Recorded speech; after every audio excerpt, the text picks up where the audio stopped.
this meeting, okay? Good morning, everyone.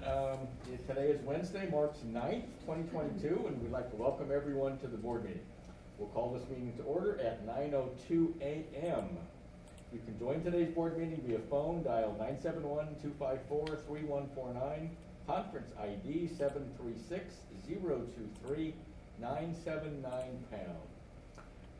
Audio capabilities are listen only and are offered on the best effort for the public. Our meeting is also live streamed, and you can join us by going online to tctvonline.com and click on live broadcasts. Masks, face coverings, or face shields must be worn in the courthouse by state order. Masks must be worn while giving comment. Before we get started, I'd like to remind everyone to please mute your phones. You can do this by pressing *6. Please unmute your phone when your agenda item is ready to be discussed. For those joining via computer, please unmute your microphone and turn on your camera when your agenda item is called. All others must remain muted with their cameras turned off. Thank you. So, public comment. Those intending to provide public comment to the board may attend in person or email submissions to publiccomments@co.tillamook.or.us.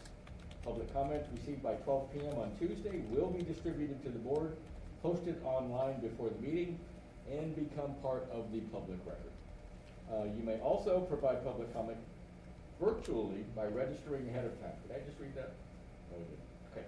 To register, please email publiccomments@co.tillamook.or.us by 12 p.m. on the Tuesday prior to the board meeting.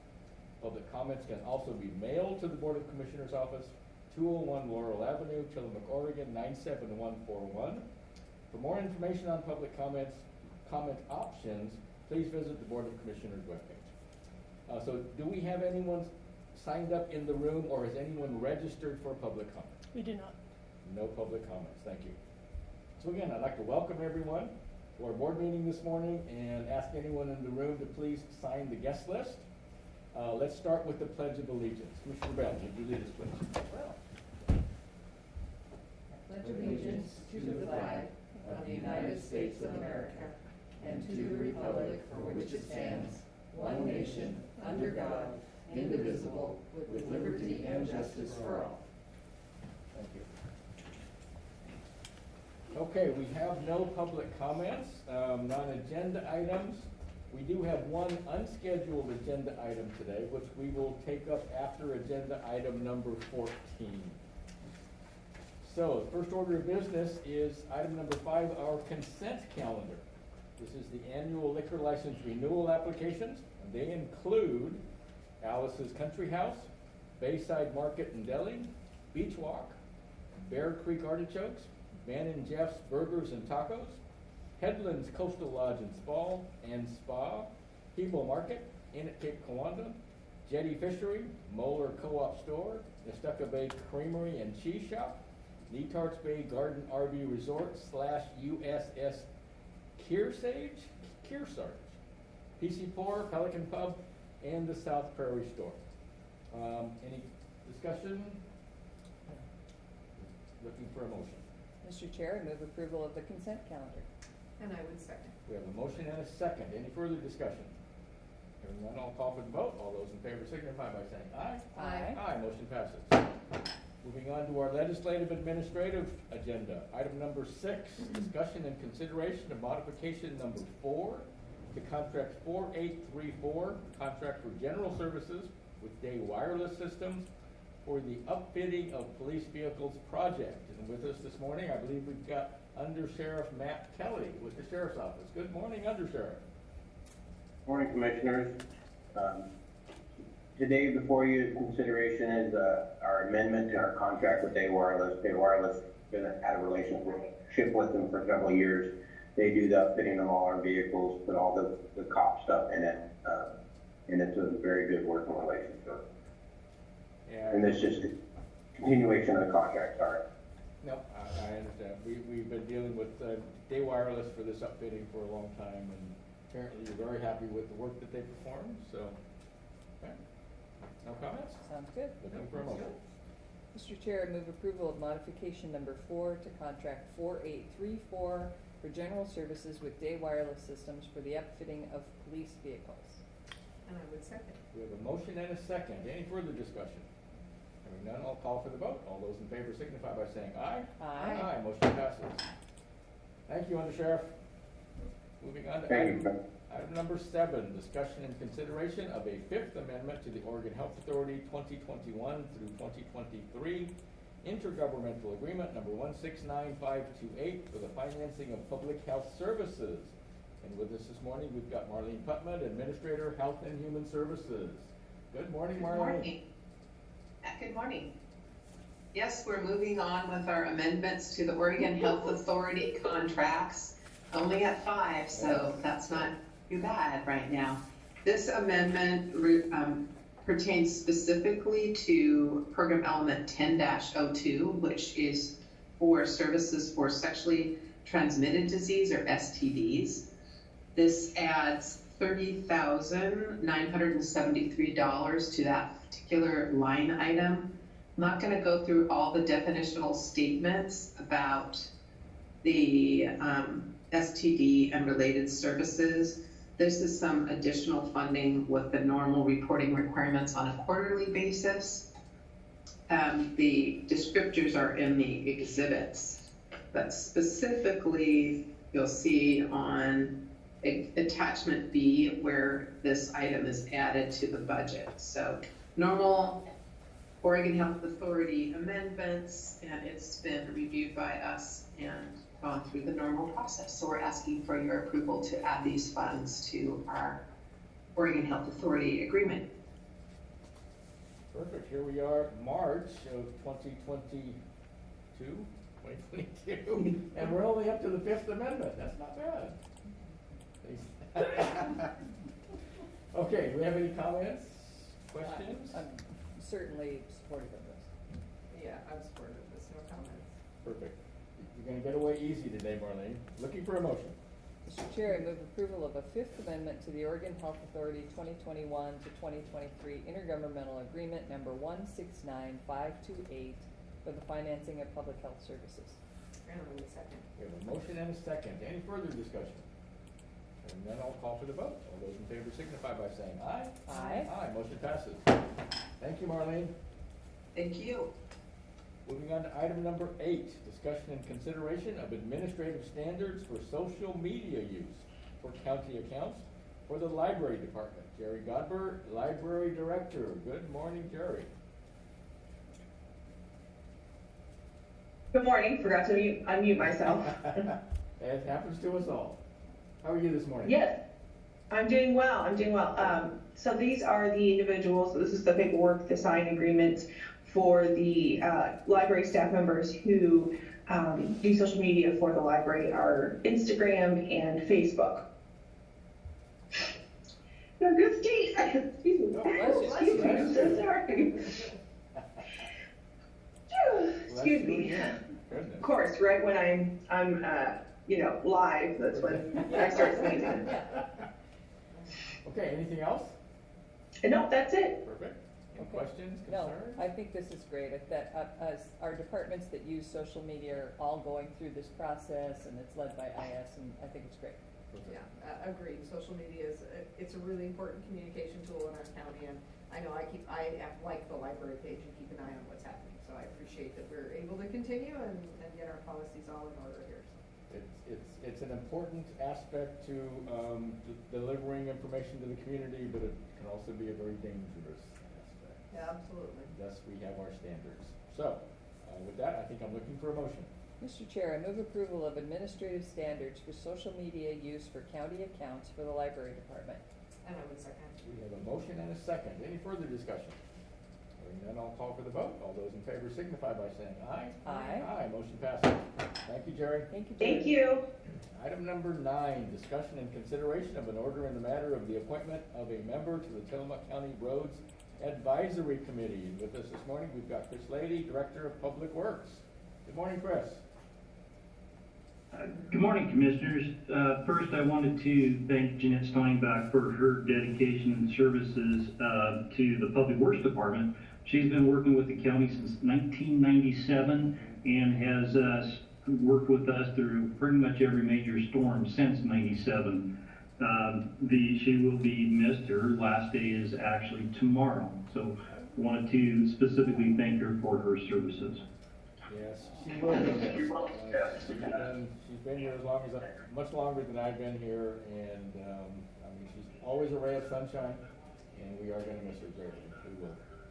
Yeah, thank you for bringing that up, Chris. I want to thank Jeanette for her long-standing excellent service. That her shoes will be, she's leaving big shoes to fill, and we'll definitely miss her, and I congratulate her on her retirement. And I congratulate you on finding that fabulous picture of her and her dogs. Yeah. Yes, I said no, and I would like to kind of congratulate her on her retirement as well. I remember a conversation I had with Jeanette, gosh, it's been probably 10 years ago, 8 years ago, around volunteering in the community, and she said, when I retire, I look forward to the opportunity. So I have no doubt that we will see her throughout the community doing good work. It's my understanding she's gonna kinda hit the road too, but that's okay. I love it. I like the nod towards volunteering, so. Yeah, there you go. So Chris, Great fun. what is all that water behind you there? I was just looking for a background image that is reflective of the roads here in Tillamook County, and I thought this was actually a pretty good image. Normally I'd have something good. This was just kind of a good default version for that. There you go. I'm just curious, because normally your backgrounds have a story behind them, so. There you go, that's. A little better. I'm more used to that one, I am. Yeah, so this one's a Wilson River Loop East-West leg. This is what it looks like probably at least once every other year through a portion of this, maybe, about once every other year on that case. When we have a major storm event, Jeanette gets up in the middle of the night and is over at the 911 center and helps to coordinate the public works staff. And this would be, on a major event, this would be one of the conditions of that. This is, again, probably about once every other year, if not yearly. So, Frank Knight.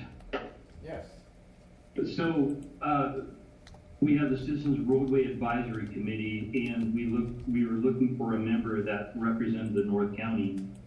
We interviewed Frank Knight III for the position, and I'm very, very pleased to recommend his appointment. He serves in the Nehalem Bay Fire and Rescue Department. Is the chair of the safety committee for that organization and is a board member with the North County Recreation District. Emergency responder, he sees the roads on a professional daily basis and also from a personal life.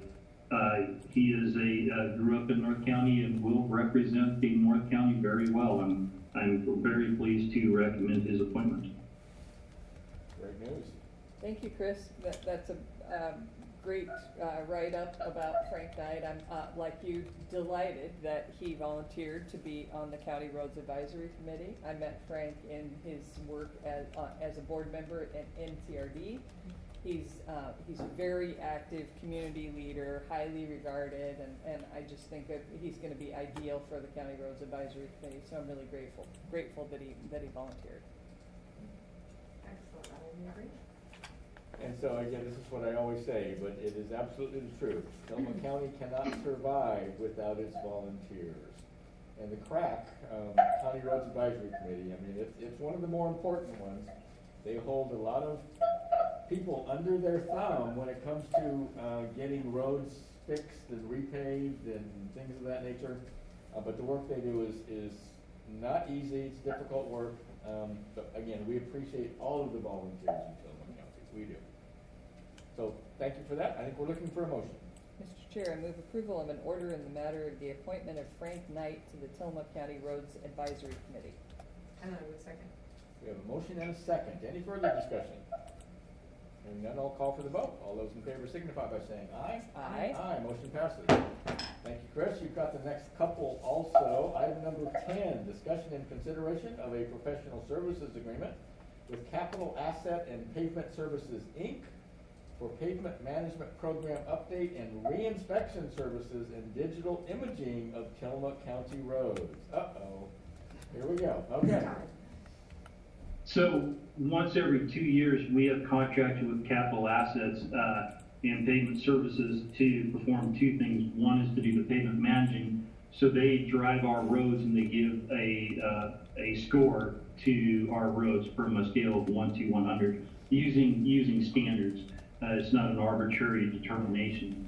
So we have data going back a number of years, and that is part of what we use in determining our road budget. It gives us also a feel for how do we stand and rank it with other counties, where are we falling short. So the pavement condition, the pavement management program is $25,900. In addition to that, the other service that we've contracted with them is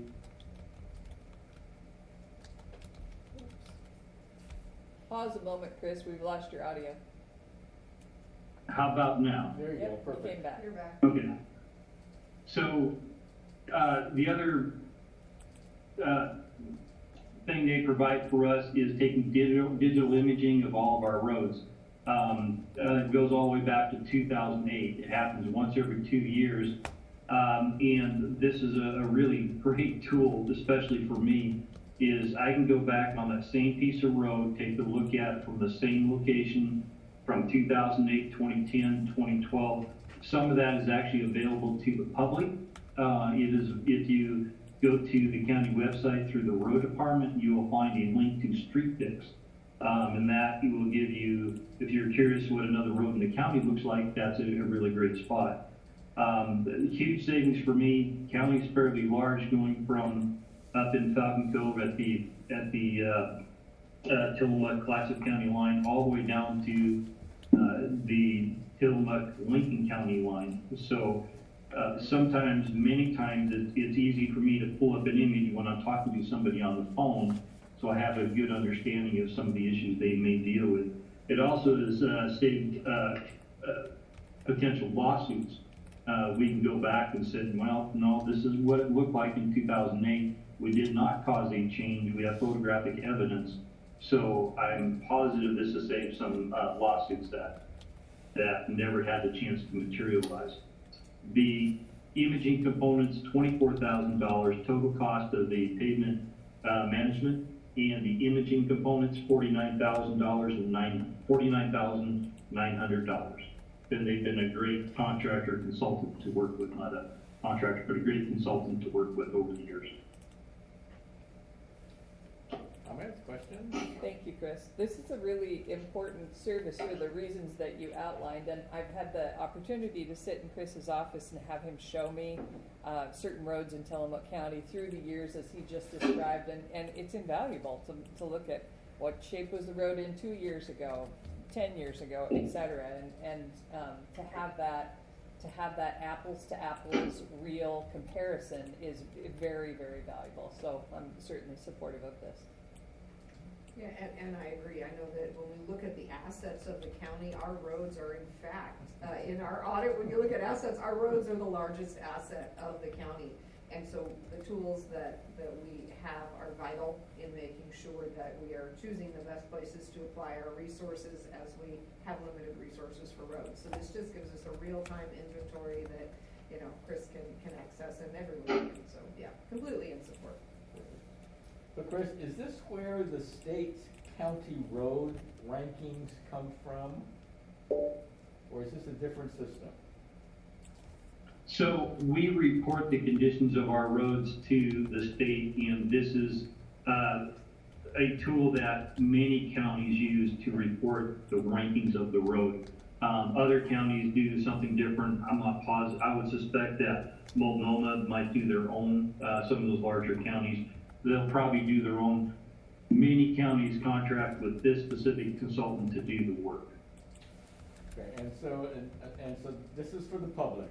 I just want everyone to know that, Tillamook County, of all 36 counties in the state of Oregon, we have amongst the worst ranked roads in the state.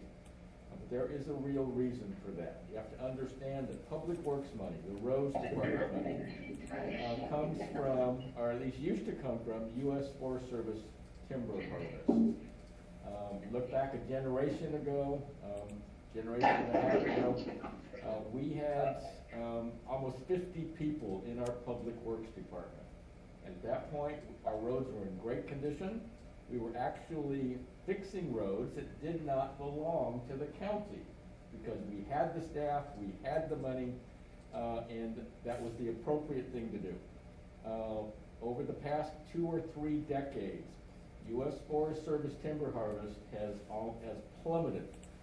And so unfortunately, the roads department budget has done the same thing. It has plummeted. Today, our roads department is what, 13 to 15 people for all the county, and we just cannot keep up the quality of our roads. It's not Public Works' fault. It's a funding issue. And if we were producing more federal timber harvest, our Public Works department would be in great shape. It really would be.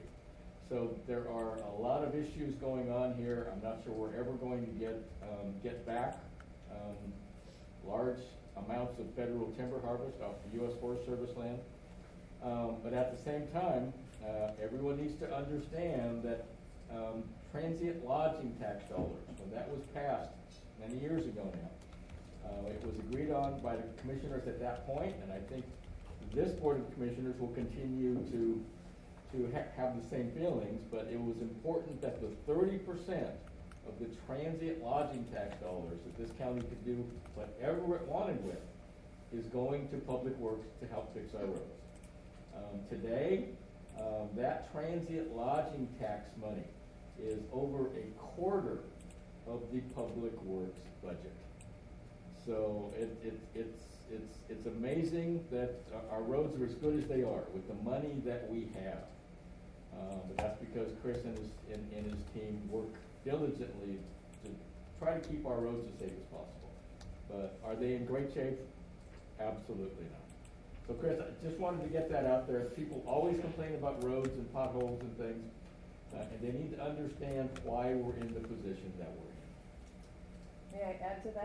Please. I appreciate that explanation because not everybody does understand that. And additionally, it's worth talking about that the funding of the roads department does not come from your property taxes. So we hear a lot, we pay our property taxes, why are our roads in such terrible shape? But the roads department funding does not come from your property taxes. So in fact, your property taxes don't have anything to do with paving. So Chris, would you mind just speaking for a minute about the revenue sources for the roads department? Yeah, absolutely. So the vast majority of our funds come from the state highway tax. This includes the gas tax. It also includes the your motor vehicle, your vehicle registration.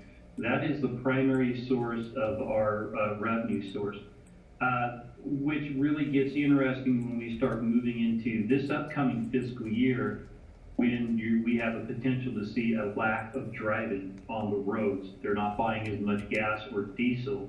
So trying to forecast into the future, the international events have a direct implication on our road system. The second is TOT, as Commissioner Yamamoto mentioned, that's a quarter of our budget, if not more, as we move into this next fiscal year.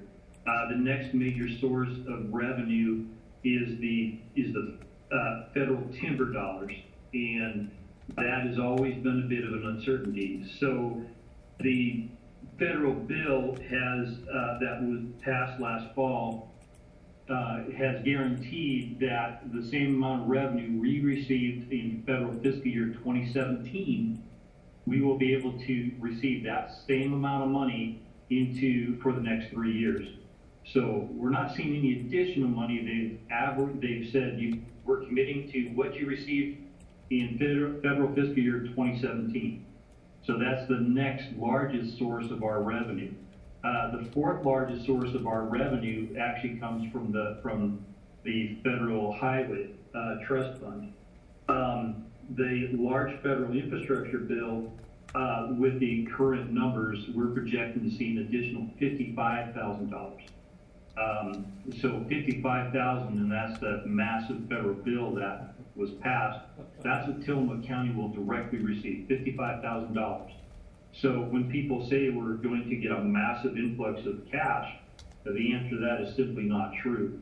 What that federal bill does do that is going to be a benefit to Tillamook County is it'll help fund bridges, it'll help fund culverts. We don't know enough information about the culverts yet, but bridges, culverts, they'll all be competitive.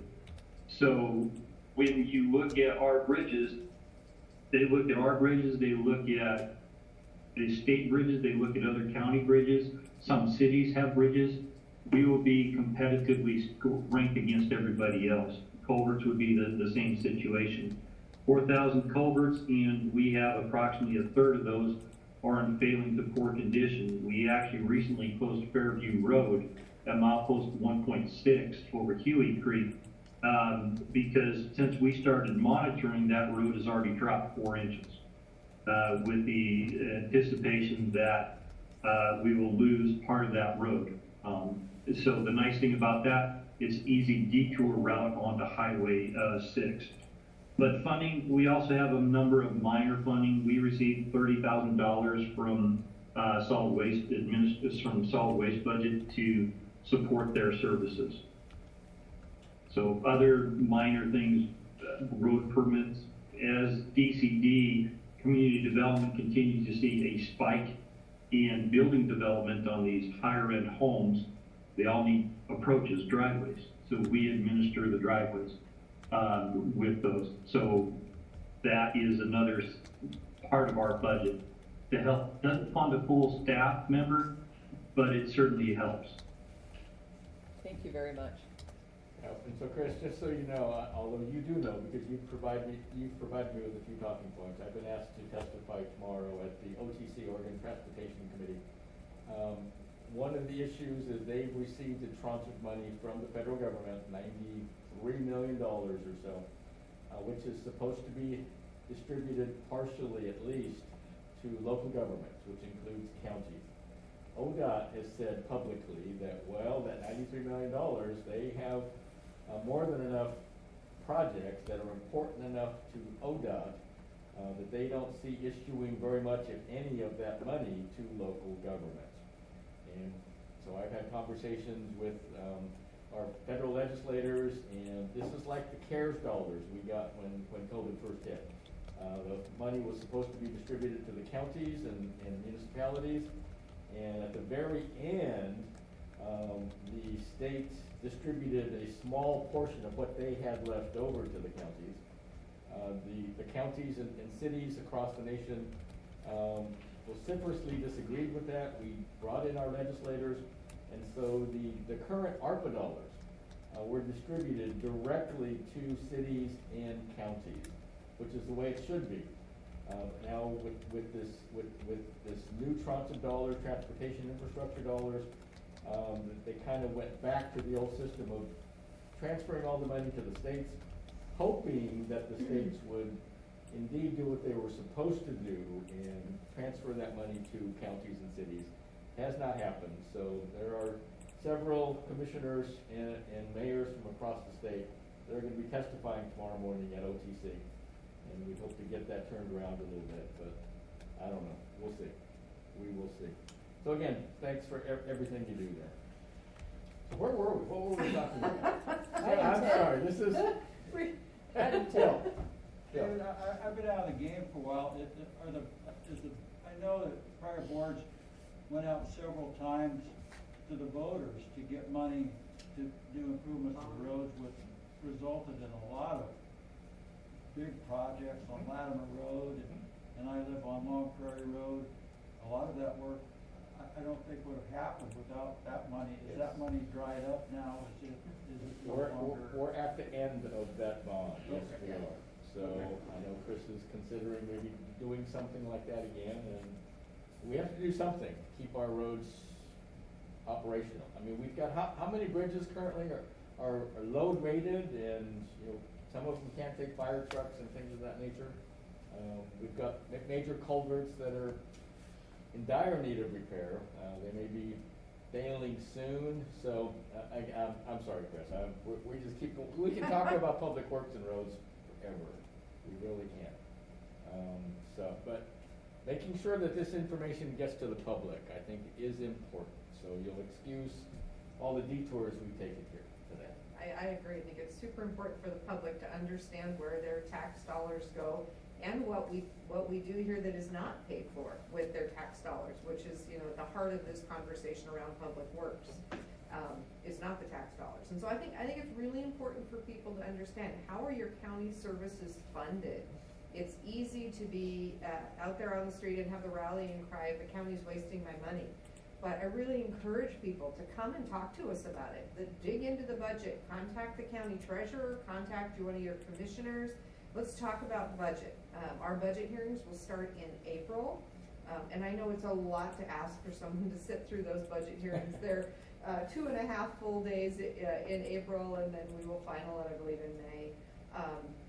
But you don't have to sit through all of that. You can certainly contact any of us or the treasurer with questions. If you feel that your money's not being spent in the right possible way, please ask questions. We don't just spend money willy-nilly here at the county. We work very hard to make sure essential services are provided. And I think, the conversation we had this morning about the roads and public works is an important one, and I think we can have a similar conversation about each department. Every department. And how we're struggling to be able to meet the essential services with the revenue sources provided to the county, so. Perfect. Okay, let's get back to business here. So, Mr. Chair, I think you we're ready looking for a for, I think we're looking for a motion. I move approval of a professional services agreement with Capital Asset and Pavement Services, Inc. for pavement management program update and reinspection services and digital imaging of Tillamook County roads. And I would second. We have a motion and a second. Any further discussion? Hearing none, I'll call for the vote. All those in favor signify by saying aye. Aye. Aye, motion passes. Thank you, Chris. You've got one more. Item number 11, discussion and consideration of referring the Ridge Road Local Improvement District petition to the county road engineer. Again, Chris Lady, Director of Public Works. So, as the county staff continues to struggle with the lack of available commercial driver's license, the people that have that, our manpower continues to shrink a little bit. Just the market out there for those drivers it's just a hot market, and it will be for a while. Currently in the North County, we have four road crew members that take care of Highway 6, not Highway 6, but from Highway 6 all the way up to the Clatsop County line. So north of the, right up at the county line there. Those four people cannot take care of all the roads in the system. When we had the money, as Commissioner Yamamoto mentioned, we had 50 people, and we were able to do things. We were able to, 50 people has been lowered down significantly. We were doing things that weren't our roads. We were taking care of local access roads. Local access roads are not unique to Tillamook County. All counties have that, and it's a source of a lot of discussion with all the different directors and roadmasters across the state. And funding these has always been difficult because they're not our county roads to maintain. They are public roads, but not county roads. One of the ways to improve these roads are through the use of a local improvement district. Local improvement districts, we have tried to work with several people across the county to create a local improvement district. We were approached by members on Ridge Road to start this process. What a local improvement district does is the people that are involved in that district pay additional taxes, but those taxes are only used on their roads.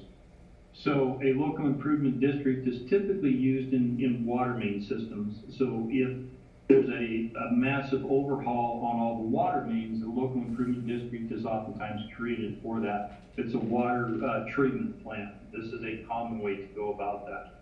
From a road point of view, again, this is, it's allowed to grade, gravel, pave.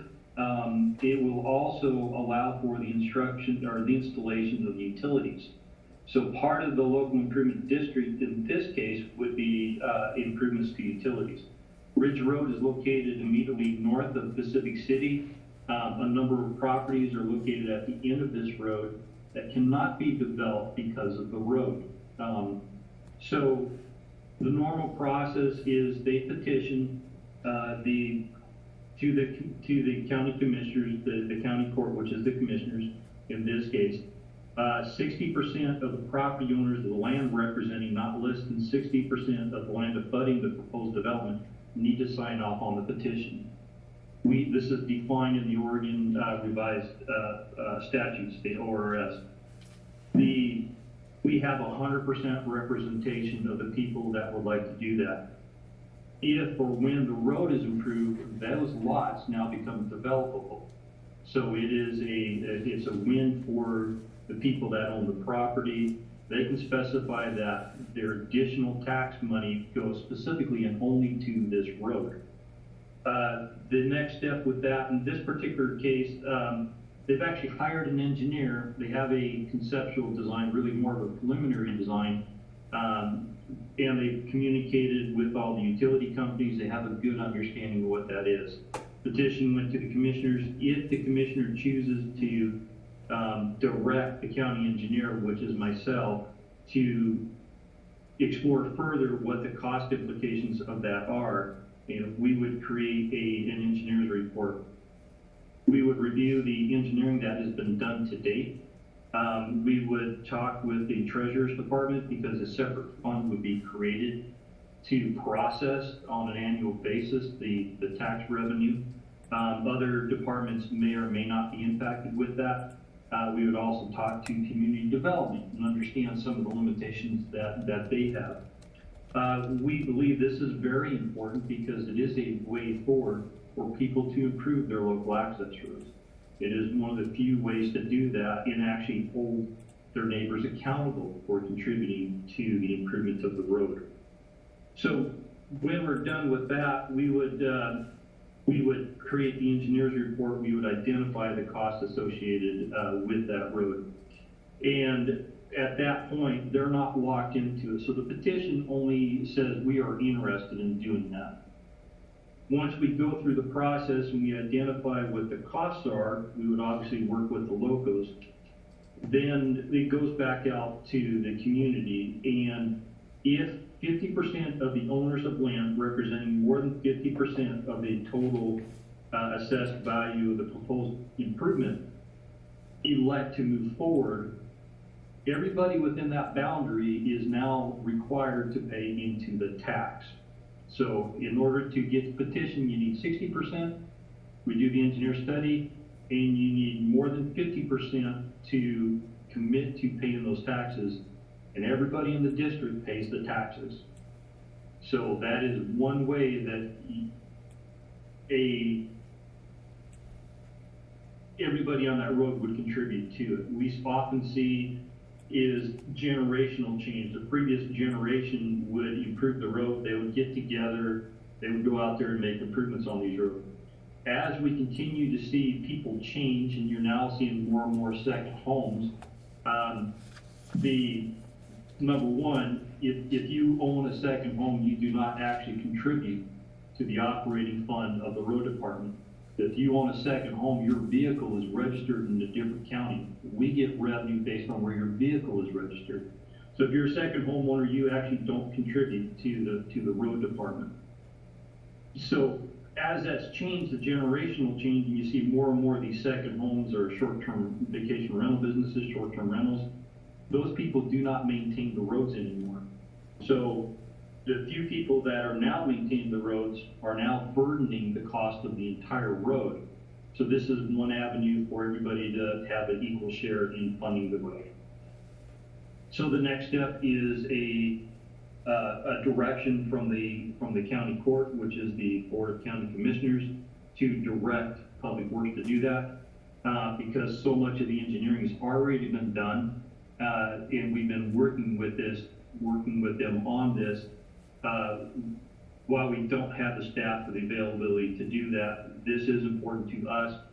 Last one was done in 1997. We would like to see this advance all the way through as a model for other communities.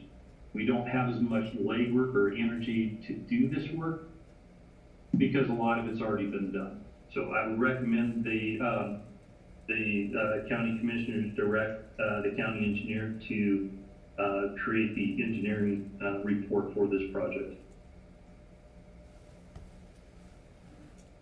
Thank you, Chris. So Chris, I'm gonna need a lot of your input on this.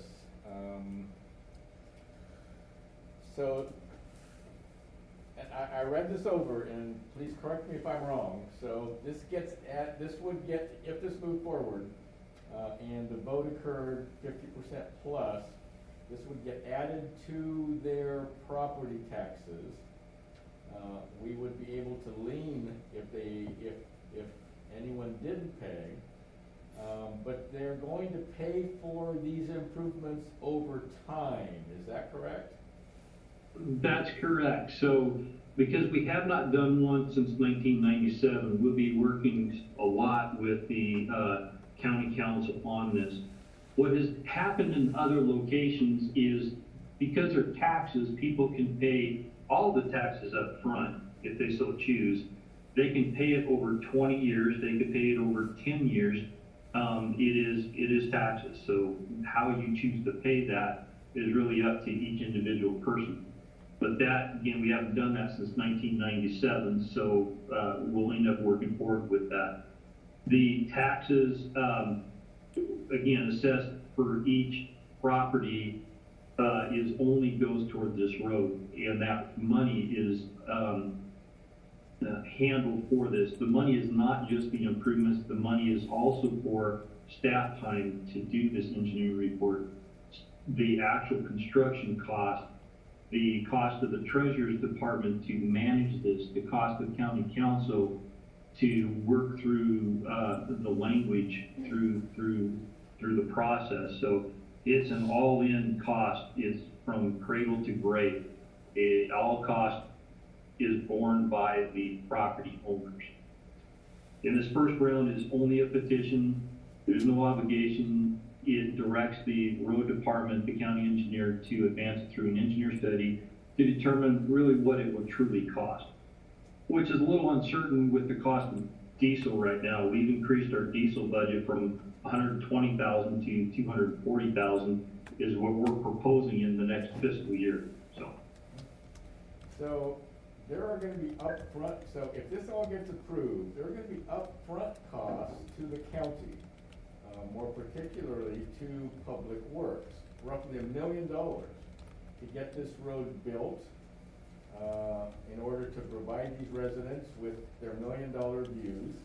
I don't begrudge them that. So where, and then they're gonna pay this back over time. Where are you going to get the $1 million plus to actually construct the road? So it's a great question. So the money would be, again, working with the Treasurer's Department, is what has happened in other locations is the county goes after a low interest rate loan. And that's how it's originally funded. Again, all the interest is borne by the property owners. Going through the engineer's report in the Treasurer's Department, that could kill it outright. But that is one of the mechanisms to fund it. If we were a larger, if we had larger revenue stream coming in, then it is something other communities, other road departments fund up front, and then we are reimbursed over time. In our case, we can't fund the roads that we already own, let alone take on some of these new ones. So the avenue would go after a low interest government loan. That would be a new fund would be created. All the taxes would go in to pay off that loan. They would pay the interest on that, as well as any time the county has managing that loan. So I've been up there. I've driven that road, and I know exactly where the road, although it's not much of a road, it just ends, and you can see the gravel portion. So ongoing maintenance. Who is responsible for ongoing maintenance of this road once it were to be completed? So the road would remain a local access road. And the local access road, they're public roads not maintained by the county. So the maintenance of it doesn't actually change, as we go, once the improvements are done. The maintenance responsibilities today would not change in 5 years. The locals would still be responsible for the road maintenance. The county road department would not maintain these roads. There is another avenue that is out there that is seldom applied, is the creation of a local maintenance district, which is again, more taxes that go into that process, that would generate the funds managed by Public Works, to do the maintenance on that.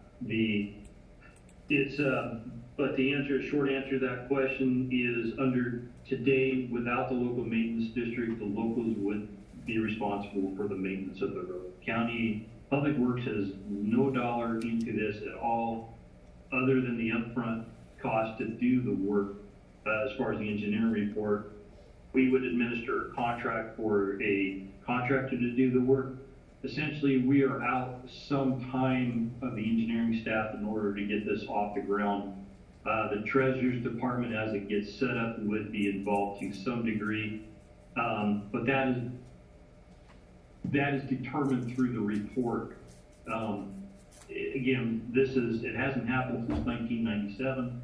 I've been here almost I think since I've been here, this has been attempted at least 6 times, and it always falls flat.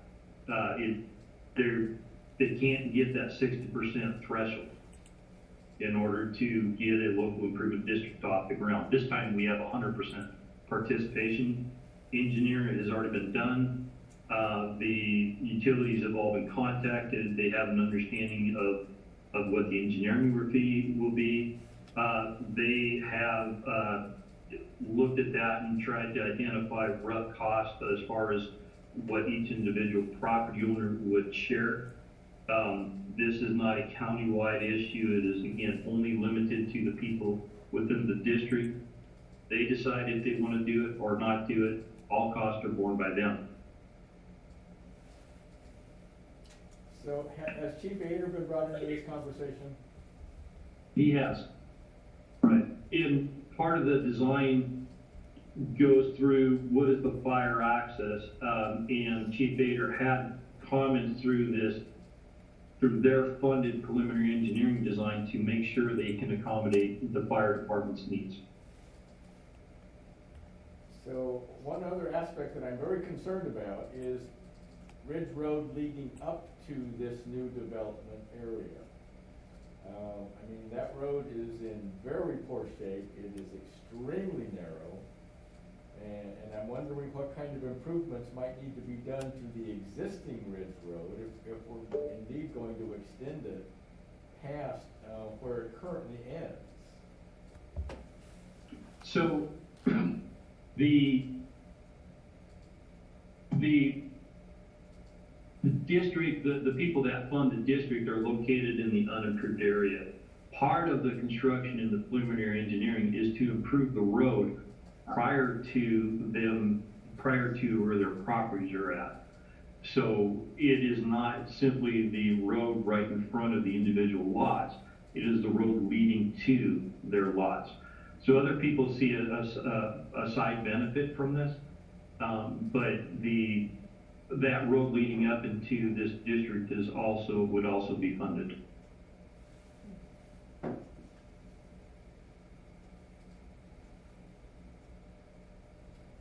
So might it be easier especially for the county, might it be easier just for us to vacate the road right-of-way from where the current Ridge Road ends, and allow them to develop that road?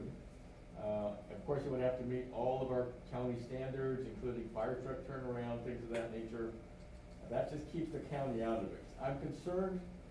You mentioned we've tried this 6 times in the past how many years, and there are always costs involved before it gets denied by the voters. It's your engineering time, it's the treasurer's office time, it's community development's time. Those are all dollars that the county is spending in anticipation of this, even though you're adding in the costs to the the proposed cost to the homeowners. But again, we've got 100% of the homeowners involved here, which I think is a good thing. You have an idea of your costs, and I think we need to get an idea from the treasurer and community development and anybody else that may have to put time into this project. And again, I'm just trying to look out for county funds here. No, great questions, and part of that is the determination of cost really is in the engineer's report to determine what it would be. Had this been, so let me hit vacation of the road. So vacating the road has been, discussed in the past. We don't have the interest from the locals. It is compounded by the fact that at the end of this road, it's actually county park land. So vacating the road would necessitate a granting of an easement to the public to access the county park, which is undeveloped. So because you're granting an easement to the public, it negates the whole vacation process. Well, we could just simply make that a requirement of vacating the road, that if they need to develop it, then that we have legal access. Right. So either way, if we vacated it or if we built this, there is no way that they could put up a gate on that road, correct? Correct. This is, it remains a public road. In regards to staff time, when this only gets us to the point that the locals will vote to continue the process. We are not designing the road. We are identifying what the cost would be. When the road is improved, it doesn't change the fact that slot here may not be able to be improved because of community development. That would still be a responsibility for each of the homeowners. And the report would simply say that these, the individual lots will need to, discuss it with community development to determine if their lot is something that they want to be part of that 50% to vote on improving the road. So that due diligence on, we can't say you can build on your lot, that's a community development. The staff time going into it, the planning department, we're really not after a significant investment until after that 50% if they vote for it. The treasurer's department would be a little bit more involved. And we're not limited to a time. It's kind of as we can get to the work, whenever that would be. Public Works is interested in trying to advance this because it does allow these roads to be improved. It doesn't have to be limited to local access roads. It could be a county road that they no longer want to wait on the 4 members that actually maintain the roads, for half the county. They no longer want to wait on the road department to get out there and do the work. The work could also be done on county roads. So this mechanism, this instrument to improve roads is a valid path forward. But there is time involved with it. In Commissioner Yamamoto, a great question. So Chris, to be clear though, what we're considering today is just approving moving forward with the research. We're referring this to the county engineer, who is you, to go ahead and research this, to just take it the next step further. Is that correct? That's correct. The end of the day is what we're after is trying to determine what is the cost to do this work. Are there any fatal flaws? We're not designing the road. We're just trying to identify what the costs are. So the members within the district can vote on whether or not they want to fund it. If they choose to fund it, then the project would advance. So right now they're under no commitments. The people within the district are under no commitments. It would generate an engineer's report but all the engineering work has already been done. They've already gone through that process. What's lacking in there really is the treasurer's time, and we need to verify the cost, which is going to be rather interesting with diesel and the international market right now. Steel is up 70%. Oil, which is paving the roads, is up 30%. So construction through the summer and things of that nature is difficult to forecast based on lack of the dropping of revenue from gas tax and the increase in oil and diesel and steel. So, but that would be our task, is to identify what the cost would be and any fatal flaws that might show up. Thank you. It seems to me like this is an interesting, creative path forward that's voter-driven. Ultimately, the people who live there, who would pay for it, will vote on it and decide. But it's germane to our whole conversation with Chris this morning about how County Roads doesn't have the funding to build and develop new roads. We simply don't. But if this community wants to build and develop their own new road, it makes perfect sense to me. If it's possible to do it, which is what we're talking about now, gathering the information to determine if it's possible, feasible, affordable, etc., and they want to pay for it, I'm all for it. I think it's a good solution. So Chris, I'm looking at cost to the county, benefits to the county, kind of trying to balance that piece of it. So obviously right now we have the cost up front of your time and the treasurer's time in this research study, so to speak, and that's the step that we're talking about today. At the end of that research period, you say, here's what we think the cost is going to be to the homeowners. They say, yeah, we want to do this. We move forward. Then the cost to the county is just the use of our borrowing power for them, but it doesn't. But we cover all of our costs in that, so there's no true cost in that. Help me understand, because it feels like there are a couple different possibilities where we could end up paying more. One is we're borrowing money on their behalf, so when they decides not to pay back, now it's on our shoulders.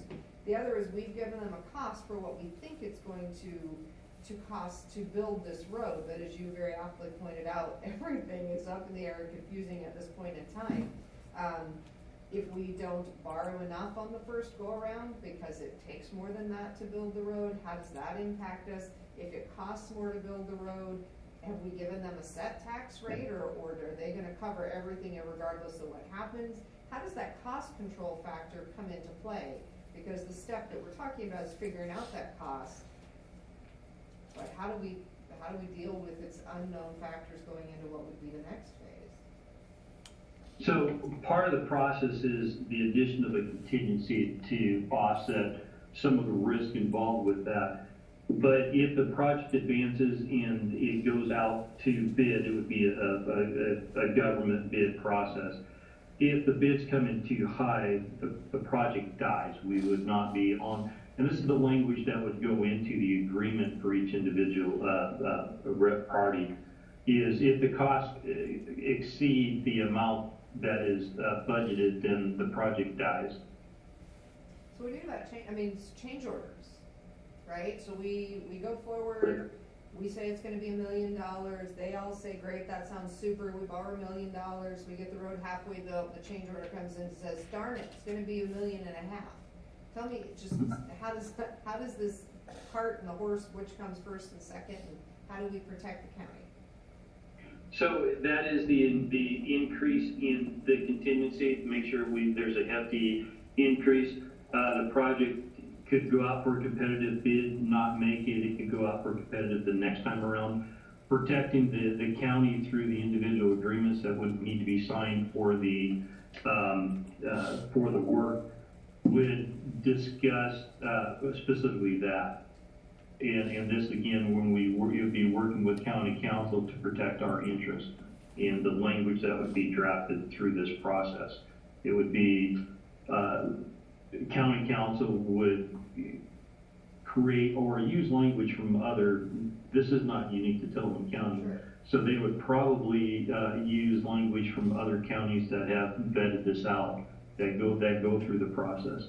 So again, it's a fairly common mechanism to do this, usually associated with water or sewer projects. So a lot of that language is out there. I think if we go through the process is in the engineer's report, we could certainly do that. The county commissioners would, once we do the engineer's report, we present it to the county commissioners, and the county commissioners would also say, yes, let's go back to the district for votes. So even if we do the engineering study, the county commissioners will make a determination on whether or not to continue the process. And maybe at that time, the feel is that there's not an adequate protection. Go back to the drawing board, add more information, add this, provide the answers to these questions. We modify the engineer's report, and then we resubmit it if the local district would like us to.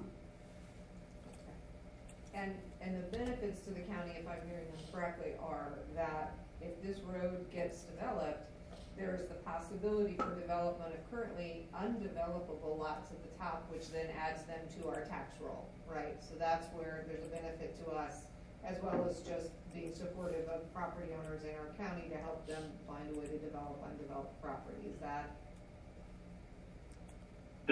That's correct, and it would also benefit the county parks, with the parks land that's located on the back end of that. They are not included in the district as far as an adjacent landowner to be a member of the district, so they're not included in the district. And so the one number that we don't have is what does it cost to do this engineering study? Because it's our Correct. staff time. So that's the one number Correct. we don't have, that's part of the risk benefit for us is is this, to do the engineering study, and I hear you saying the engineering of the road is already done, utilities have been contacted, but there's work in the treasurer's office in regard to, what will work, what is it gonna cost, how does that happen, and there is work in your office. Do we have any sense, is that like a 20-hour project, is that a 60-hour project, is there any conceptual idea of what we're actually investing? Yeah, so because a lot of this work has already been done from the county road department side with reaching out to utility companies, many of them already have done a report, they've done a cost estimate to do the work. It is, telephone calls, it's meeting with them on the ground.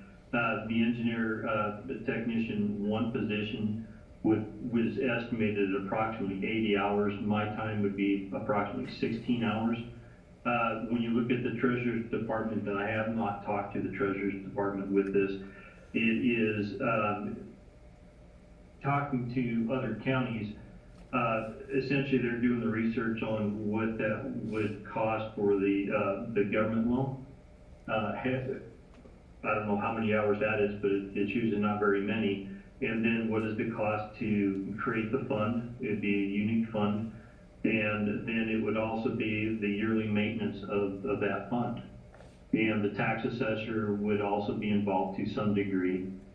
Most of the community development is the approval of the road in the first place. And then the second is most of the community development time is going to be borne by each individual lot, as each individual lot would like to develop. So the road does not guarantee anybody can develop. It provides access. Gotcha. Interesting, I agree, it's an interesting tool to look at. I think it's just being aware of what county investment we're making to look at this tool on behalf of owners, because then they're looking at us to borrow the money for that. So I think those are the concerns that rise in my mind. But then there is the added interest of the county parks, and I don't know anything about that piece of parks land. Are you familiar with it as liaison for Chabelle to know if it's a piece that is looking at development or? I don't know that. Do you know, Rachel? Yeah. Yeah, there's no plans to date to develop that piece of property. It is designated parkland, but there's no anticipation of actually doing improvements on that property. Okay. The things that you just mentioned, Chris, the treasurer's time, your time, et cetera, all seem to me like public services well within our purview. Like these are some of the things that we do for the public in a voter-driven process. So it seems to me, those seem to me like perfectly reasonable investments. David? Yes, Bill, please.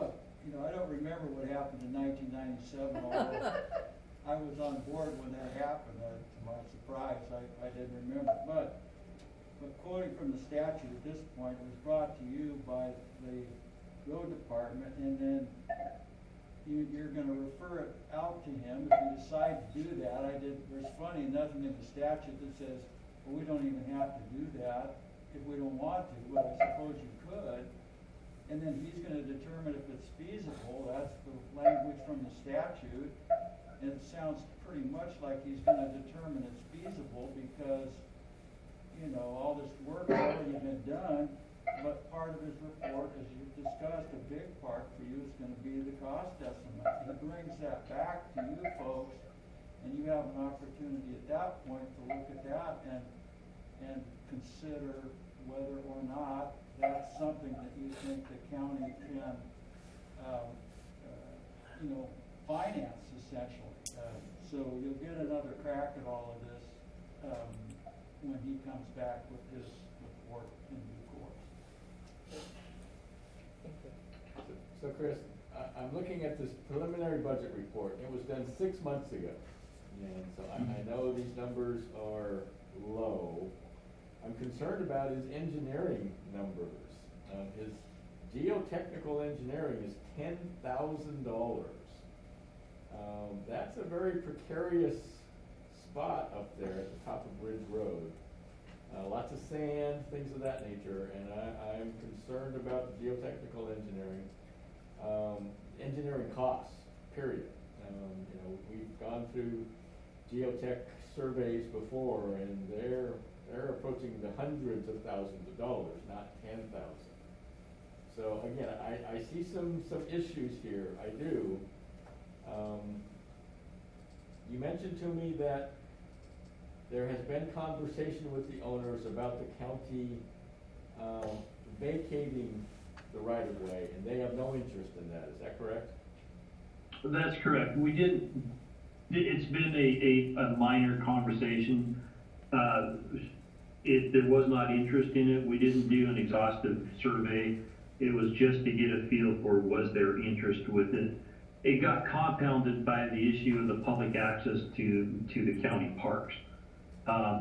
If the county and parks chooses to sell that land, then there is no public access, and at that point, the ability to vacate the road gets simpler. It does, but currently there's a public park there, public access.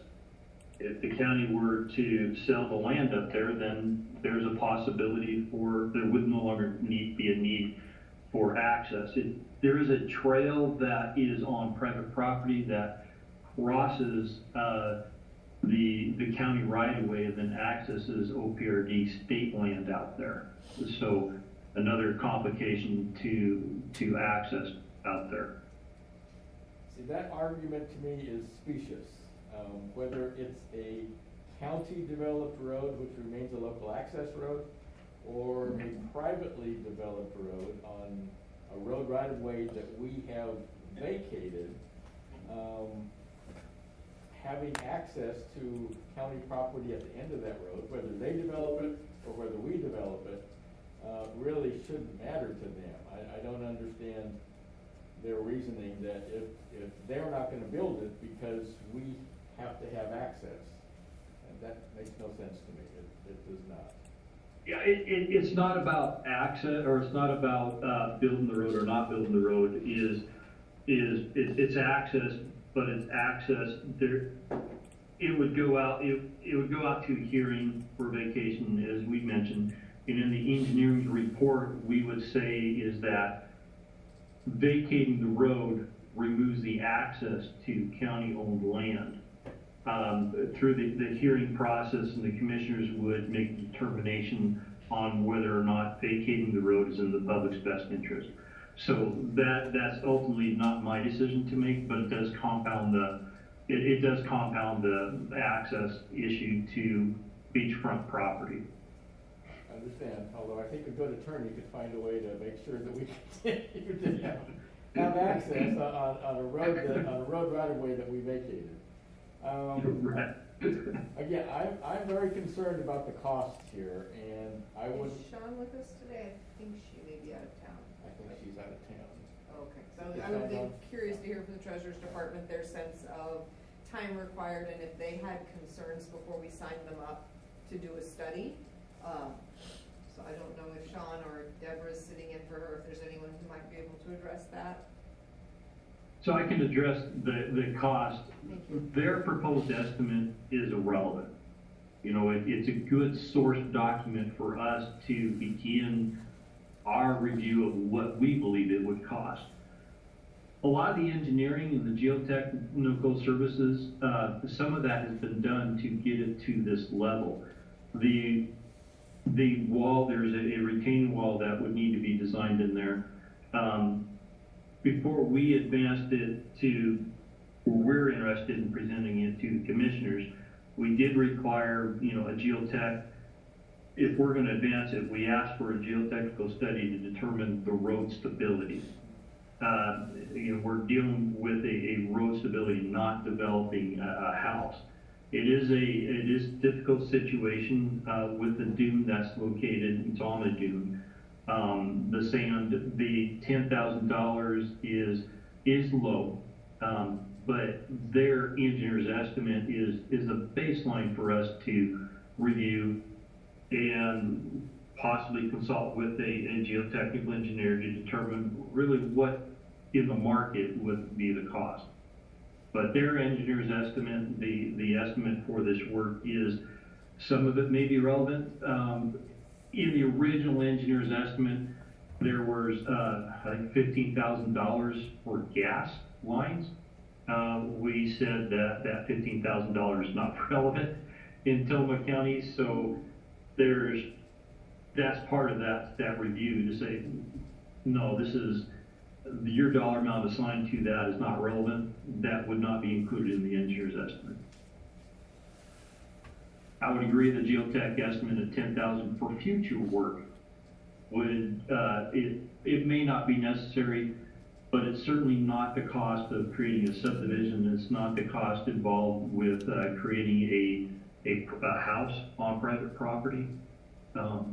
So we're looking at a different level of effort for this road than we would for certainly some of the homes that get complicated designs with micropiles and other mechanisms to install foundation work to support a house. Thanks, Chris. Friction pile bearings. So, Go ahead. so Public Works is obviously supportive of the exploration of this idea, or you wouldn't have brought it to us. And Correct. you and Bill have already told us that what we're talking about today is simply further exploration. That's all we're talking about today, is we're giving Public Works the nod to say, yes, go ahead and gather more information on the feasibility of this project. And I don't know why we wouldn't do that, why we would say, yep, we want more information. And I'm not saying I don't wanna do this, I'm just trying to get all the information that I can. I've got a lot of questions, and I've got one more. You good? Oh, yeah. So, timing. What do you see as the current timing of your work, treasurer's office work, community development's work, bringing those true estimates back to us, at which we get a final look? But then once that happens, how long before you start construction on the road? Are there times at which, so if let's just use, I'm just gonna throw numbers out there. Let's say it takes you a year to come back to the commissioners with an estimate of what you think the costs are. And if we approve it at that point, then the money goes on the tax rolls of those properties. But then when does construction of the road start? And is there a time limit? Let's say it's 2 years after we say, okay, finally. But then the road's still not built for one reason or another, whether the owners have objections or we have objections, and it goes to 3 years or 4 years or 5 years. At that point, the costs of developing that road again are much higher. There has to be some protections for the county here as far as the estimates that you put together versus the actual time of construction. And again, I'd hate to do all this work, use everybody's time up, and then at the end, 3 years from now, we decide, well, no, we can't get it built for that, so it's all for naught. So the summer of 2024 would be the earliest this would go under construction. I would anticipate that late summer, early fall would be when we would have information on order to advance that. That allows time for this to move forward. Then there is the vote within the district in order to determine whether or not they want to assess the taxes on themselves and their neighbors. And then at that point, we would start looking at the Bancroft Bonding Act, which relates to the assessment of property benefited by public improvements and the issuance of bonds and other obligations, which will get into the low interest loans. So there is mechanisms that once we get through the engineer's report, or maybe included in the engineer's report, those safeguard measures to protect the county for future work would be included in there. The concern about change orders is very valid. The hefty contingency is applied to this. I've been involved with local improvement districts as a consulting engineer, providing the estimate of costs. I have seen these go out for 5 years in order to do that. And because of the process in order to do this, it does take time. And the dollar amount, so the engineer's estimate it comes up with the dollar amount at that time in our best case.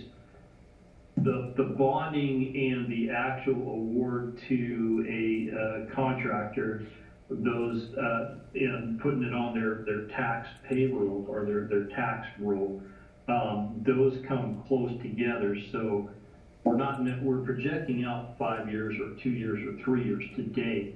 But as we get closer, those estimates are further dialed down. So what you've seen is your engineer's estimate. We go through that, we say we agree or disagree with your estimate, which is this. We add in money for the Treasurer's Department. We add in money for any interest that would be associated with either a bond or a loan, or there might be another mechanism out there. It advances further into more of a developed and bid-ready document. The costs are reevaluated, determined 2 years from now, what is the cost so we get closer. Bonding in tax or loan in tax associated with that, the costs are updated so that we're not projecting out 2, 3, 4, 5, 10 years into the future. We will have better information on that. There is a process. It is defined in ORS 371 to work our way through that. So what happens? What are we out? If we advance the engineer's report, and at that point you choose not to let it move forward because it's not in the best interest of the county.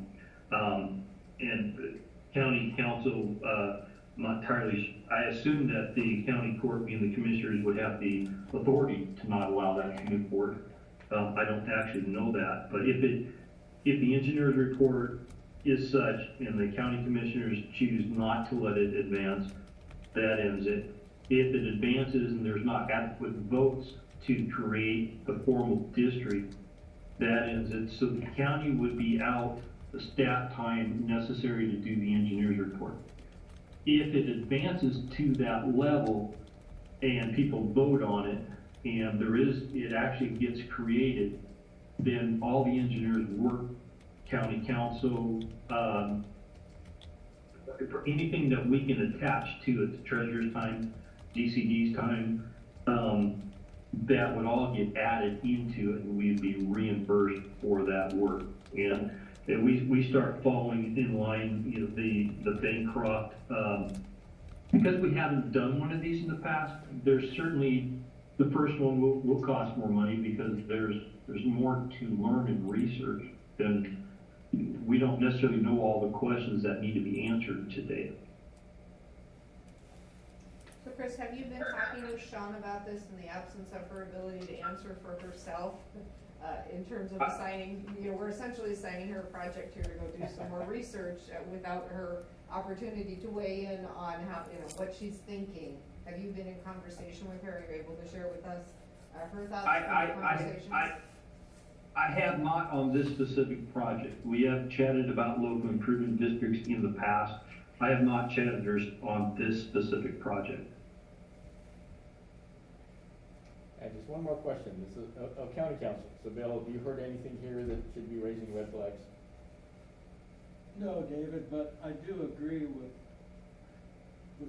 Chris on, you know, we're kind of breaking new ground. Like I said, I don't remember the 97 situation, that's 25 years ago and times have changed, but, not really. I mean, if you choose to, you can just move it forward and then Chris comes back and you have all the numbers in front of you and you decide at that point if you think it's worth going any further or not. I can't comment on what I perceive your concerns to be, and that is how much staff time is gonna be eaten up in the interim. You know, that's beyond me as far as legal concerns, but legally, no, nothing that's been said, Commissioner Yamamoto, causes me any concern to this point. Okay, any other questions, comments?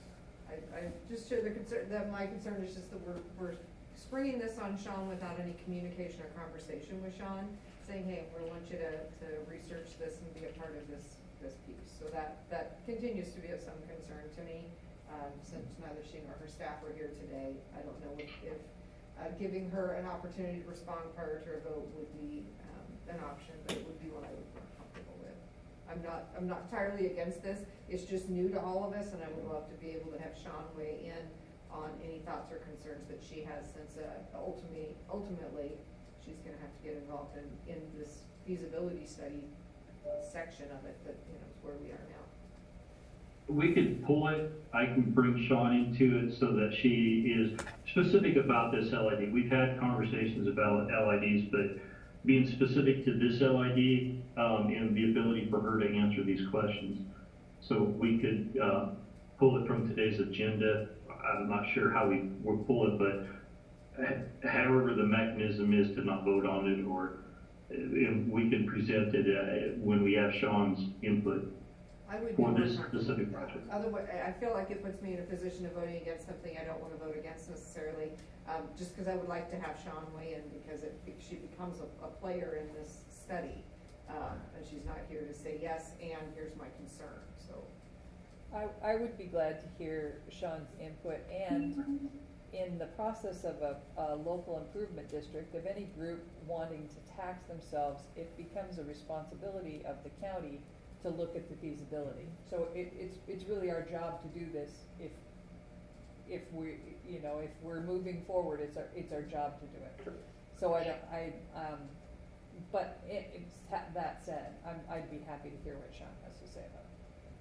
So we're comfortable with postponing this decision?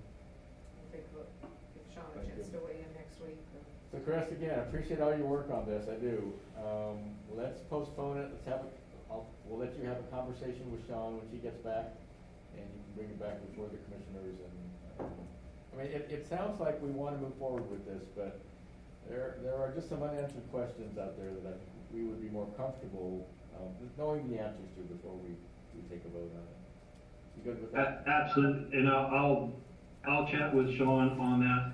I'll try to get a little bit more information on protecting the county with some of that future work. It is, each county or city probably addresses that differently, but we'll reach out to Clatsop County who they do this type of work. Perfect. And possibly another county or two to try to have an understanding of how do we protect the county in this type of work. Thank you for that, Chris. I do appreciate that very much. Okay, so we will postpone item number 11 then. Thanks, Chris. Okay, so moving on, item number 12, discussion and consideration of a prevailing wage contract for construction with Jimco Electrical Contracting for the courthouse network and fiber optic upgrade project. Damien Laviolette, Director of Information Services. Hey, Damien.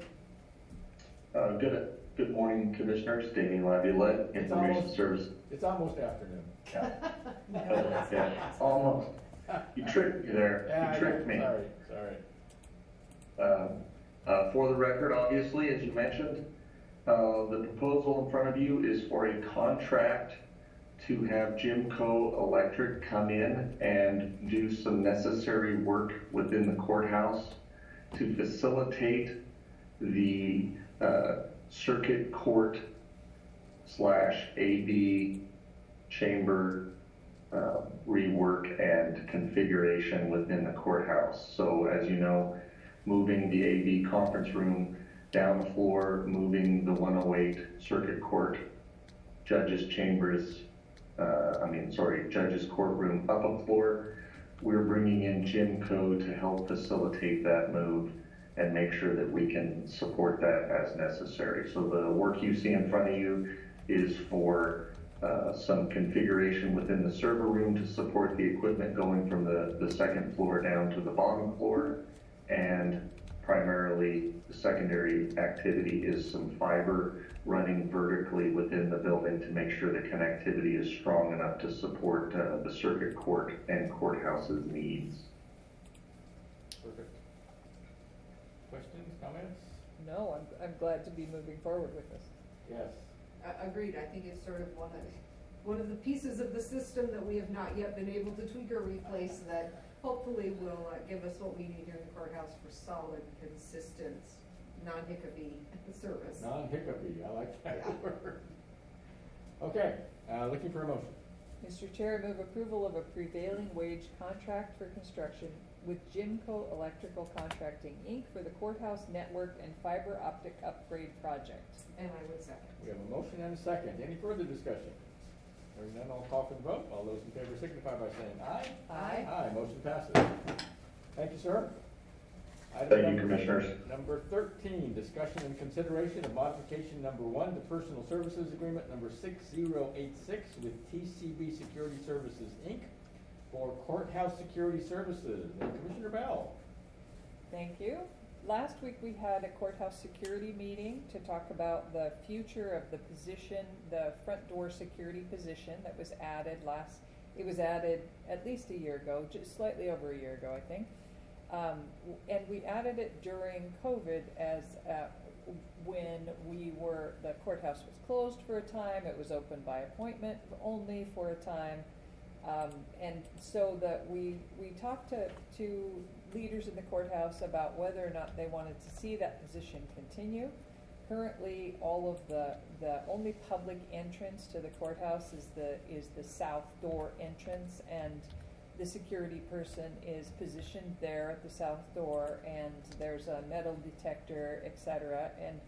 And people feel like it contributes to a secure environment in the courthouse, certainly. And so there was unanimous support to maintain that position. Post-COVID, we hope, knock on wood, we're moving out of the time of COVID, that there is consensus that people would like to maintain that position in the courthouse. And so what we see before us is a contract to extend that contract for a year, and I believe the price of the contract is $125,000. And if you have additional contractual questions, Rachel might be able to answer them.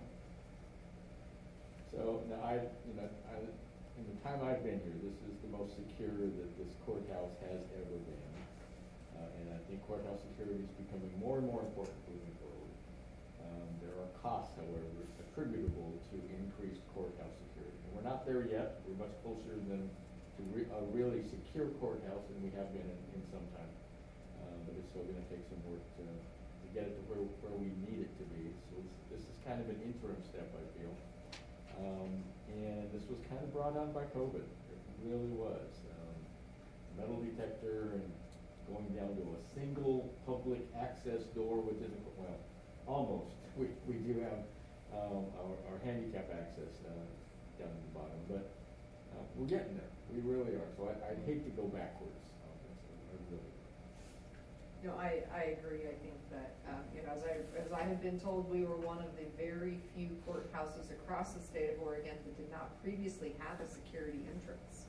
You know, if you go into, certainly Multnomah County Courthouse, I've been in there, and they have the full metal detector, run your bag through the x-ray, you know, and in talking with folks, that's much more typical. Security is a crucial part of our courthouses. I would just clarify that this agreement, while the total amount is for $125,448, it is an extension of an existing agreement of which the $60,000, I believe, is what we paid in the prior year, and $65,000 is what we will pay in the current year. So just to understand that we're not paying $125,000 for the 1 year. This is an extension document, if I understand correctly. Perfect. Any further discussion? Looking for a motion. Mr. Chair, I move approval of modification number 1 to personal services agreement number 6086 with TCB Security Services, Inc. for the courthouse security services. And I would second. We have a motion and a second. Any further discussion? Hearing none, I'll call for the vote. All those in favor signify by saying aye. Aye. Aye, motion passes. Item 14, discussion and consideration of face covering guidelines in the courthouse. Okay. Finally, I think we're Woo. there. Commissioner Bell. Finally, we're almost there. So, as most folks know by now, the state guidelines are relaxing for COVID mandates, including face coverings indoors. And so the date for release or withdrawal of those mandates is March 11th at 11:59 p.m. And we have been waiting to find out whether or not that will apply to the courthouse, because we were waiting for a Chief Justice order for court facilities. And the Chief Justice order for court facilities just came out yesterday and said that they are aligning with the governor's order and OHA guidelines. So as of Saturday, March 12th, their masks will no longer be required in the courthouse or in other county facilities, including the Parks Department, libraries, Public Works, Department of Community Development, where there continues to be a national mandate for face coverings in healthcare settings, so that face coverings will continue at the health department and other healthcare providers, and also for public transportation. So you can expect face coverings to continue on the wave and any other form of public transportation. The answer we don't have yet is about in-custody facilities. So we don't know yet whether or not the mask mandate will be continued for the jail. Everybody's waiting for that information, but that's what we know to date. Other than the health department and the jail, county facilities will no longer have a mask mandate as of Saturday the 12th. And of course, we welcome people who want to continue to wear a mask to do so, because there are people who are still concerned about the virus and may be immunocompromised, etc. So anyone who wants to wear a mask is welcome to continue to do so. Good. Very good. It's been a long time coming. I am very hopeful. I know the number that I saw yesterday for hospitalizations at the state level was down to 394 COVID positive patients in the hospital. We are going in the right direction, and I think we all keep our fingers crossed that there's not another nasty variant hiding around the corner that we haven't thought of, haven't seen, that don't know about. CDC has encouraged us all not to have a big mask burning, but rather to put them in a drawer in case there is a next time. and to prepare ourselves for that potential reality. So I'm super excited that we will be able to see each other's smiling faces again, be in person. I think we're all ready for that, and I, again, just remain super hopeful that we really have arrived at a place where we can safely do that. So I just want to mention, this is a relaxation of the rules that we're currently under. As both commissioners have pointed out, we just don't know what the future holds for us. We don't. And I just want to mention this again. So masks will, of course, if you're more comfortable with a mask, please wear your mask. Even in the courthouse, wherever else you are, there are going to be areas that will still be required. But mostly these mask mandates will go away starting on Saturday.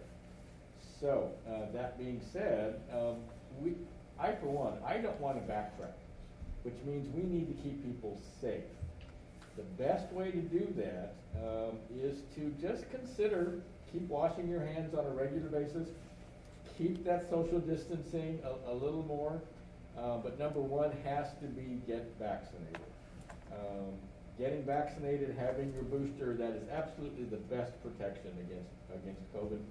And that's going to be one of the biggest things, I think, that keeps us from having to backtrack to mask mandates again in the future. So again, I just ask everyone to this is dying down. It's not over. It is not over. And we'll have to see what comes at us over the next few months. But again, everyone needs to continue to be safe out there, so I think we're good. So we're looking for a motion. Well, I acknowledge that it does say discussion and consideration, but we don't actually have to vote on this. Oh. So I think we've just been following state Mandates. law, so Okay. that includes OSHA, that includes, Bill, are you good with that? And I agree with that, but I was just gonna point out too that Commissioner Bell attended a court security meeting, and where she asked what the state courts were doing, and I'm sure you're all aware that the state courts right. got the same thing going, that, their mask mandates from the chief, the Supremes is saying as of the 12th, they don't have to wear them downstairs, and we're courthouse, so we kinda have to go along with what they're doing too, so. Anyway, just by way of reiteration, they're good with it downstairs also. Thank you, Bill. Appreciate Thank you. that. Everyone just needs to understand that starting next week in the courthouse, we will be mask free. But today, tomorrow, and Friday, masks are still required in the courthouse. So everyone to understand that. Very good. So we have one unscheduled item, discussion concerning the county COVID-19 response policy. Again, Commissioner Bell. Thank you. So I am reading from talking points from Erin Frost, our HR director, who is not able to be with us this morning. And so she wanted to make some points about the mask mandate. She proposes what we just decided, that the county's policy matches state guidance. Employees can choose to continue wearing masks. A reminder to all staff to be inclusive and respectful of individuals' preference to continue wearing a mask after March 12th. I appreciate that because certainly we want everyone to feel safe at work. We want people to feel safe everywhere, but in particular at work, and if making a mask helps someone feel safe, we absolutely want that for them. So in terms of our sick leave, our COVID sick leave policies, she proposes no changes to the sick leave policies, and they're still set to expire at the end of the month. But when I was I met with Erin yesterday, and she proposed just extending them just in case we will need them in the future. So I think Joel's online, and he can talk about that a little bit if he wants to. But she thought it might be in our best interest to just have them in case we need them, the sick leave policies. And for contract tracing, she recommends removing the reference to contact tracing to align with the OHA guidance. So the recommendation to extend would go till when? The sick leave policies? Yes. Well, that would be up to us. The concern is just what you just stated, Commissioner, that it's possible that another variant will rise up and we'll find ourselves in this situation, and it might just be prudent to continue to have those policies on the books, even if no one's using them. We could discontinue them and bring them back if we have to. I think, to me, that would be more prudent. I'm not sure having a sick leave policy for COVID when the rules are being relaxed pretty much nationwide and worldwide now. I would be more comfortable with just letting them expire, and if we need them again in the future, we can certainly reinstitute them. Is that correct, Bill? No, you could do that if you want to. I don't recall, I think, and I don't have it in front of me, were they set to expire on March 31st? March 31st. Anyway? Yes. Yeah, so I think the practical effect of it is it keeps them in place for another 3 weeks or so. Mhm.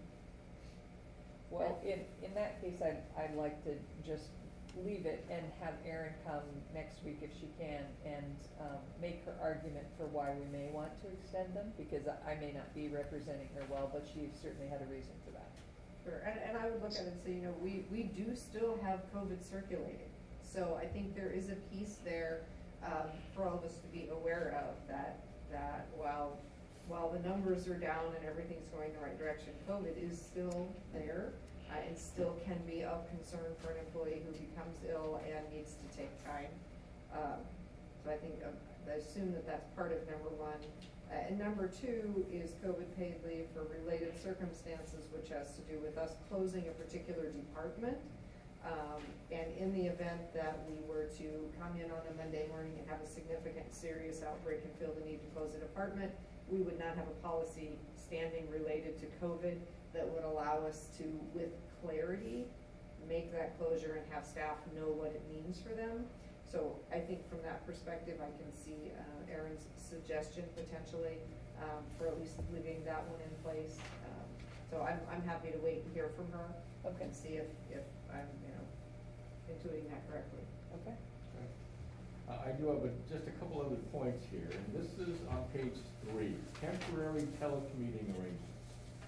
And we need to understand, and it says right at the end of the first paragraph there, these employees are defined as essential personnel. These arrangements are expected to be short-term, and the county will continue to monitor guidance from health officials and the need for remote work arrangements. County may require employees to return to regular or in-office work at any time.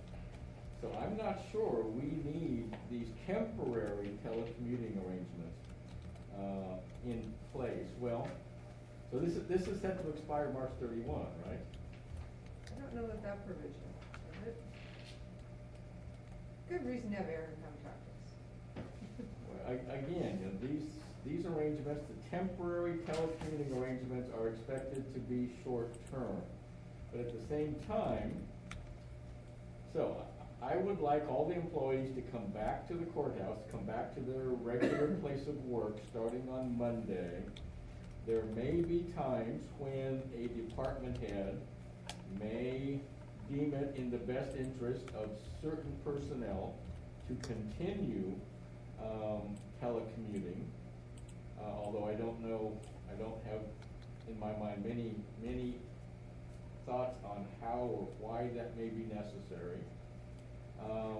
But at the same time, I'm wondering, is Damien online? No, he's gone. No. So, Commissioner, I don't think we have anyone working remotely right now.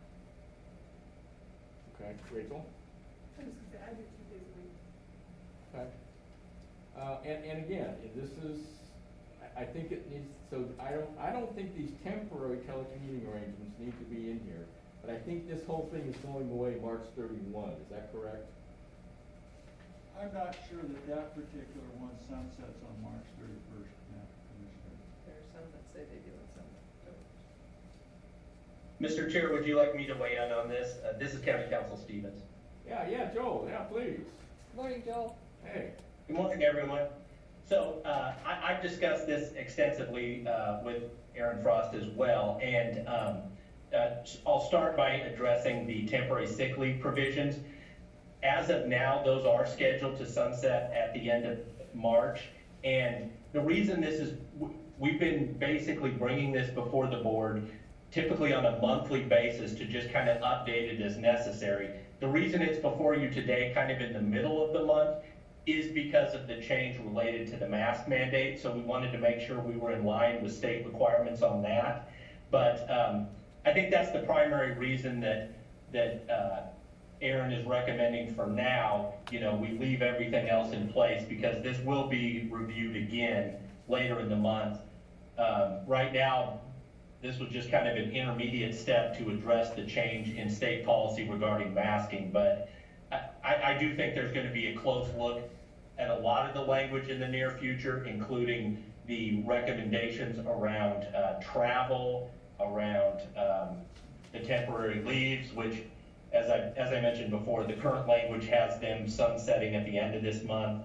So, the board will have an opportunity to consider whether they want to go ahead and allow those to sunset or continue them for some period of time. But I think that was the thinking, that she was bringing this before you today to make sure we're in line with circuit court and with the state as far as the masking issue, and then the rest of the language would get updated on the typical schedule of a monthly review. Thank you for that, Joel. And the reason I was asking if Damien was around, because I'm not sure we have a telecommuting policy for the county. I don't think we do. I don't think we do. Other than this COVID one, I had asked at one time, and this was the only one that Aaron Frost was able to bring forward, was the Right. COVID one. So I think that's something that maybe we need to work on for the future. Because again, I don't think this temporary telecommuting arrangement is gonna be, well, it may suffice, I guess, for the time being. It would. But I think we would need a telecommuting policy for the county, and we're gonna need input, I think, from the various department heads. I would suggest telecommuting policy is something we would want to look at in the new world out there. There is a lot of expectation, and it's just a change in how the world works. And if the county is going to be competitive in our hiring for positions that don't actually require customer interface, I think we need to have some conversation about a telecommuting policy and what positions specifically can still be effective, and how we supervise, and all the concerns that would arise. But I think we need to get there. I agree completely. And in my meeting with Erin Frost yesterday, she talked about that updating policies and updating the employee handbook is next on their list, so. Oh, good. Yeah. Okay, so. Yeah, and I would, sorry, No, go ahead. Mr. Chair. No, go ahead. I would just say, I've had those same discussions with Ms. Frost, and I do think that's definitely a priority going forward, and they recognize the need for that. You're correct that what's in the document before you is just a temporary policy designed to basically get us through COVID. And as you know, and as we've discussed in the past, we've we've tried not to micromanage individual departments too much with regards to that, but we wanted to have language in that policy that gave them some discretion to make sure that their departments could continue to function, partially remotely if needed. So that's kind of what that language has done, is allowed us to get through COVID, but there's certainly recognition that going forward, we'll need more long-term policies. And since those, in part because those won't be done under an emergency declaration like our current policy was, there'll be a more formal process for that, including union involvement for union positions, things like that. Okay, that makes sense. Thank you, Joel. Good to see you. Thank you. Good to see you. Thank you. So again, this is not for consideration, so I think, We don't have to vote on it. are we good, Bill, at this point, Joel? Yeah, sorry. Okay. Yes, I think you're good. I reviewed it yesterday. I have no concerns. I think it'll be reviewed in the coming weeks again. Perfect, thank you. Okay, so item 15, board concerns, non-agenda items. Board announcements, we have one. The commissioners will hold a board briefing on Thursday, March 10, 2022 at 11 a.m. to discuss weekly commissioner updates. The meeting will be held in the courthouse in the Nestucca Room, 201 Laurel Avenue, Tillamook, Oregon. The teleconference number is 971-254-3149, conference ID 736-023-979 #. So again, time being, my computer just went, so 10:51 a.m. We will adjourn this board meeting. Thank you, everyone.